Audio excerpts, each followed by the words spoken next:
is Paradigm Football. Malcolm Fultz here. And your boy, Vernon Moore. So we got Wild Card Weekend was amazing. Time for the divisional round of the playoffs. We thought we'd get our picks out for you folks. First off, we have the Minnesota Vikings coming off that big upset, going to San Francisco. I got to go with the 49ers. Unfortunately, I don't think the Vikings can reel off these back-to-back wins. Thielen and Diggs both a little banged up. Well, Diggs was sick, missed some practice. Thielen had a cut on his ankle requiring stitches. He's listed as questionable. They both expected to play, but I just don't think that they can really overcome that defense. Dalvin Cook needs to get running in order for them to have some success, but I don't think they can throw on, Richard Sherman, DeForest Buckner, Nick Bosa. Yeah. So much of that pass rush is ferocious. The Vikings offensive line is pretty weak. I like the Niners in this one. Yeah, and I got the Niners too. I've liked the Niners all season. Obviously, my team is the Vikings. I love Minnesota. I live in Minnesota. I'm going to be rooting for the Vikings, but it's just, I think it's too much to kind of overcome. Dalvin Cook has to be on in order, for the Vikings to have a chance, but against that great 49er defense, I think what's going to give them a chance is I think it's going to be a defensive game, and when you go and look at the offenses, I kind of lean more towards the 49ers here. I think Emmanuel Sanders is going to come off big. I don't see the secondary really shutting him down.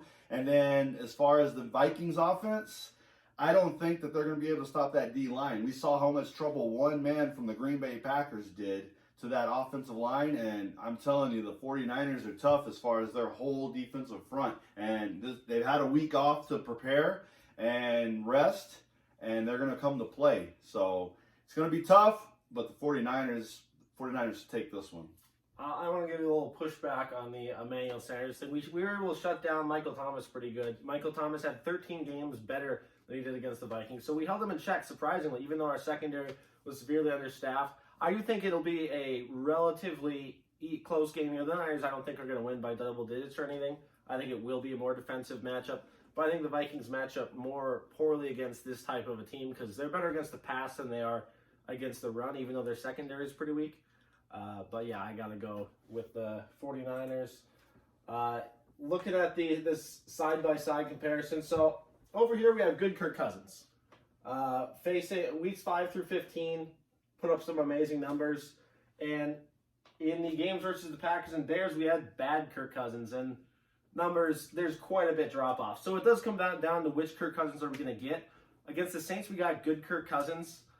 So if you have good Kirk Cousins, the Vikings can beat really any team. But I still have to go with the 49ers. Just throwing some facts out there. Go with your gut. And on the last little note there, I feel what gives you good Kirk Cousins and bad Kirk Cousins is those D linemen. Because Kirk Cousins gets a little nervous when he's got big boys coming after him. So when defense gets pressure, good Kirk, or doesn't get pressure, good Kirk Cousins. When defense gets pressure, bad Kirk Cousins. So there's definitely part of that. It was against the Bears defense and Darius Smith that we saw bad Kirk Cousins. The final Saturday game, we have Titans at Ravens. This is looking like it might be potentially in the rain, but I don't think that's too big of a factor. Both of these teams really thrive on the ground. I think it's so important for, especially the Titans, to stay in the game early. If they go down 2 scores and have to throw the ball, I think that's really not a position they want to be in. If the Titans are able to keep it close, they're able to keep running Derrick Henry and don't have to rely on A.J. Brown making a play against Marcus Peters and Tannehill throwing the ball, I think that they can keep it kind of close. I think the number is a little crazy. I think the Ravens, last I checked, were 9.5-point favorites. But I do have to go with Ravens in this one. No one's been able to stop Lamar Jackson, and I don't think the Titans' defense has the personnel to really do it. Right. So I do think the Ravens are going to win. This game I've been going back and forth with. I know a lot of people are like, why it's the Ravens, but I really like how the Titans are playing. Titans are my Cinderella team of the playoffs. They are looking, I'm telling you, they have a chance to beat the Ravens. Obviously, any team has a chance to win, but I think the Ravens pull it off. Titans have been weak against tight end play all year, and Ravens have a couple of good tight ends. Mark Andrews, Hayden Hurst. Now, the Titans' defense is going to have a handful trying to stop Lamar Jackson, as we all know. And with that being said, if they have trouble stopping the tight ends and they're going to be worried about Lamar Jackson running, who do you think Lamar Jackson is going to be dinking and diming to it? I mean, I just see this game playing off with a lot of 5-yard, 10-yard little dumps. If they cover the tight ends really well and try to lock up that secondary, Lamar Jackson gets a good 5, 6, 8, 10-yard runs. And it's just going to be too much going back and forth. By the time they adjust and really figure out what they need to do to contain Lamar Jackson and keep that offense in check, they're already going to be a touchdown, maybe 10 points ahead. And now they're going to have to break form, get out of their traditional, which you said, if they can keep it close, and that's the key to this game. If they can keep it close and shut down and hold them from making a couple touchdowns and hold them to field goals and then maybe score a touchdown of their own, now it's 7-6 or 9-7, whatever it is, that's the key to the game. But I don't see them figuring it out soon enough to do that. Vern does think the Titans have a shot here. He's been wanting to pick the Titans. And a little bit about what he's looking at is this. I mean, everybody talks about how unstoppable Lamar Jackson is. One of the most unstoppable players in the league aside from him is Derrick Henry. Over the last 7 games, 154 rushing yards per game, 6.2 yards a carry, 11 touchdowns. I mean, I think these are the 2 most unstoppable players in the league right now. And I don't think the Ravens are necessarily going to be able to stop Derrick Henry. So I do think it's going to be a close game and hopefully a fun one. Right. I'm going to love to see that game. I want to pick the Titans, but I got to go Ravens. You can't pick against Lamar Jackson. No, I got to go. I mean, you got to go. Kicking off the Sunday slate, the Houston Texans go to the Kansas City Chiefs. So I loved what I saw with Deshaun Watson last week.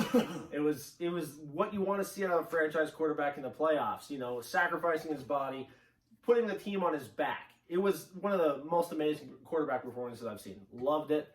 And I love Deshaun Watson. But the thing is, the Houston Texans, we've seen them, what happens after a big win for them this year. Both coming off the Patriots win and the Chiefs win in the regular season, came out, fell flat the following week and lost. So I don't think the Houston Texans have what it takes to reel off back-to-back wins coming off an emotional win. So unfortunately, I got to go with the Kansas City Chiefs. I think the Kansas City Chiefs are playing really good football to close out the year. Their defense has gotten a little bit going. Frank Clark, Terrain Mathieu, they've gotten some pass rush, and Terrain Mathieu's been making some plays. And they've also been running the ball pretty well. They made sure to rest up LaShawn McCoy here and there throughout the regular season, and Damian Williams is back from injury. So I think their 2 weaknesses have really rounded out a little towards the end of the season, and it's going to be at Arrowhead. I got to go Kansas City. Yeah, and of course, I think these 2 teams already matched up this year. They did. Week 6, Texans won that one. They did. And in that game, Chiefs learned a lesson, and they really couldn't stop the run. Texans had their way with the running game. I think, like you said, Malcolm, with how the Chiefs have come of late, their defense, and being able to step up a little bit better, I think the Texans can still run the ball on the Chiefs. I just don't see them being able to run it like they did in Week 6. This is a new Chiefs defense. And also, Texans had trouble even stopping the passing attack that the Chiefs had in Week 6. And now they have a couple more weapons. They didn't even have Sammy Watkins in that game. And now he's back. So with a full array, a full arsenal, every arrow in Mahomes' quiver, I think it's too many weapons for them to stop all at one time. They had trouble before, and now they're really going to have their hands full. So I want my Texans to win, but just too much for them. Got to go Chiefs. I really hope the Texans do show up for this one because the Texans have the talent to beat any team in the NFL. And this could be a really fun game to watch if they both show up. So hopefully they do. Yeah. Looking forward to that one. I'm looking forward to a lot of games on Saturday and Sunday. Closing it out, we have a cold one at Lambeau. Seattle Seahawks going to Lambeau Field. I'm going with the Seahawks in this one. I think Russell Wilson at this point is a much better quarterback than Aaron Rodgers. I think that their running back game obviously took a big hit with the loss of Chris Carson, Rashad Penny, relying on Marshawn Lynch, who's just obviously not the same guy. You can show me these 4-yard and 5-yard run highlights all you want. He's not the same guy. So there is much more of a ceiling on this Seahawks unit, But I think Russell Wilson's able to make plays. We saw him, make a hero last week, DK Metcalf. And yeah, they only won by 8 points against a Josh McCown-led Eagles team. But that's the way the Eagles have played all year. They play sort of to the level of the competition necessary. I think the Seahawks got this one. The Green Bay Packers haven't really been very impressive. One of the least impressive 2 seeds we've seen in a long time. So I got the Seahawks in this one. Yeah, and this is where me and Malcolm disagree, and I don't want to disagree because I'm not really a big fan of those guys, but I'm going to have to go with the Packers, and this is why. Seahawks, as of late, I don't think they've been playing to their true form. I don't think they rely too much on the big play, and in my opinion, they rely too much on the big play. Now, DJ Metcalf had some big plays last week, and Russell Wilson did some good things with his legs and being able to keep their offense moving down the field. I think he does the same thing. You're never going to really shut down Russell Wilson and keep him in the pocket. He's always going to get those runs and get those yards. That is going to be the key, I think, is how well Green Bay's defense is going to be able to shut down and contain Russell Wilson. They're going to get their big plays, but how well can they minimize it? Especially the Packers have been pretty awful this year about giving up the big play. So that is a note that concerns me, but I think the Packers defense is good enough, and I'm a big fan of Zadarius Smith. I can't say his name, but I'm a big fan of him, even though he's playing for the wrong team. But they're hyped up. They've had a week of rest. They've been able to prepare for him. Rodgers is a good game manager as long as Russell Wilson. And we're going to talk about a different Aaron Jones. I don't see, the Seahawks are not too well in the run-stopping game, and I don't see them being able to stop Aaron Jones and really containing him. And I'm going to make a bold prediction. I see Aaron Jones really scoring 3 touchdowns in this game. So Packers win off of Aaron Jones on the offense and being able to contain enough big plays on the defense. Well, you want to talk about that, Aaron. Well, I want to talk about the other Aaron. Over the last 5 games, 5-game winning streak, Aaron Rodgers, 236 passing yards a game. That's a great pick. 57% completion percentage, 8 touchdowns to 2 picks. Is that the Aaron Rodgers that we're used to seeing? I don't think so. I don't think that's an Aaron Rodgers that can go in and out-duel Russell Wilson. I think the Seattle Seahawks are going to come in and get the upset. I think this is a Packers team that looks like a one-and-done team. It doesn't look like a team that can make any sort of a run. I do like Aaron Jones, and Aaron Jones does have a lot of splash games where he's had multiple touchdowns on the year. So I think he could get going. But if they fall behind early on with a big play from Metcalf or something, then they're going to have to pass the ball, and that's really hasn't been their strong suit this year. Yeah. So I agree. This is a tough game to pick, and obviously with America's vote, it's almost 60-40 or, 55-45. It's a split game. But I do think that Aaron Jones is enough, and I think it's going to force the Seahawks to really get into that big play mode. And if the Packers are ready for a big play, they should be able to stop it. So this Aaron Rodgers, despite his 2 interceptions of the last, 8 games? Or this is the last 5. Last 5 games. He's only had 4 in the totals in his season. He doesn't have a lot of turnovers. So he's not a turnover-prone quarterback. And with that being said, this is playoff football.